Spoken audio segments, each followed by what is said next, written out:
അവസാനം ഓനോന്റെ അതിരൊന്നിട്ട് കെട്ടി നന്നാക്കാൻ വിചാരിച്ചു. എനിക്ക് ഉറപ്പാ ഓൻ ഒരു ഇഞ്ച് പോലും ഇന്റെ എടുക്കൂല.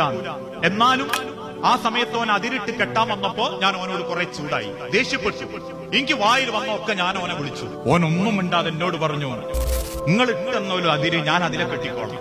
ഞാനൊരു വര വരച്ചു കൊടുത്തു, ഓൻ അതിലെ കെട്ടി. അങ്ങനെ ഏതാനും ചില ദിവസങ്ങൾ കഴിഞ്ഞപ്പോ എന്റെ മോൻ കിണറിന്റെ വക്കില് തലയിടിച്ചു വീണു, വലിയ മുറിവ് പറ്റി. ആശുപത്രിയിലേക്ക് കൊണ്ടുപോയി ചെന്നപ്പോൾ ഡോക്ടർമാര് പറഞ്ഞു, പെട്ടെന്ന് ഓപ്പറേഷൻ നടത്തണം, 1,10,000 രൂപ ഇപ്പൊ നിങ്ങൾ കെട്ടിവെക്കണം. എന്ത് ചെയ്യണം എന്നറിയാതെ ഞാൻ നാടൊട്ട് കോടി. ഒരു 5 രൂപ ഒരു മനുഷ്യനിക്ക് തരുന്നില്ല. ഞാനൊരു 65 രൂപ എങ്ങനെയൊക്കെ ഉണ്ടാക്കി ഹോസ്പിറ്റലിലെത്തി. അവര് പറഞ്ഞു, ഒന്നെങ്കിലും അടയ്ക്കാതെ ഓപ്പറേഷന് കേട്ടൂല.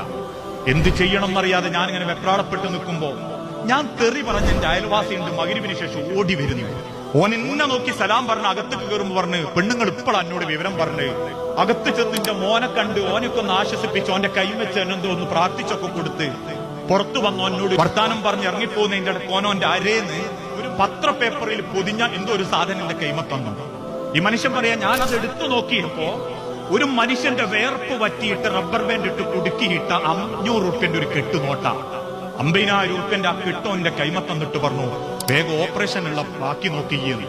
ഞാൻ അവനോന്റെ കൈ പിടിച്ചിട്ട് പറയാൻ കിട്ടാന്ന് വിങ്ങി പൊട്ടിയപ്പോ ഓൻ എന്റെ മുഖത്ത് നോക്കി പറഞ്ഞൊരു വാക്കുണ്ട്, ഓൻ എന്റെ മോനും കൂടിയാ, എന്റെ മക്കളപ്പരവും കളിക്കല്. എന്നിട്ട് ഇയാൾ പറയാ, ഞാൻ അന്ന് ഓന് വേണ്ടി കരഞ്ഞിട്ടുണ്ട്, ഞാൻ ചെയ്തു പോയത് ഓർത്തോർത്ത് ഞാൻ കരഞ്ഞിട്ടുണ്ട്. മനുഷ്യരെ ഒരാളെ നമ്മള് നാവ് കൊണ്ട് കരയിപ്പിക്കരുത്, സ്നേഹം കൊണ്ട് കരയിപ്പിക്കണം.